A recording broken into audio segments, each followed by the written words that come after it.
thỉnh phong ma lộ đạn dấu technique camera lâu rồi thì anh cái là tiêm luôn ngăn làm cho thế sáng cho lắc rồi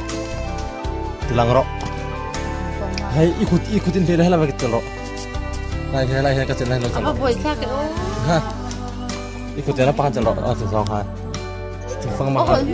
có hội thì đó này nè anh kia đi ngay rồi hồi là ngay rồi từ đại ya hồi tiếng ấy hồi khi nhớ rồi má mình nó hồi tay tí con đến hồi rồi tí con sang cái khám máy này nó hồi con đi hồi rồi đây cắt lao quá chẳng sao đâu cắt lao thế mấy nha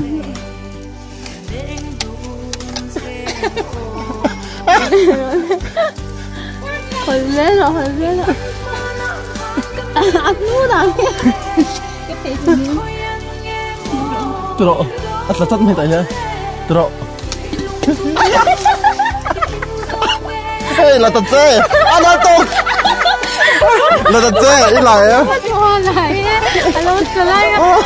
chắc là hay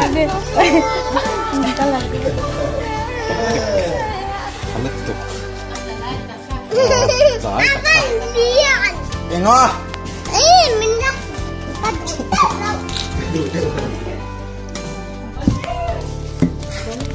con khóc mày hay liền khóc mày tọc chuyện này thiệt về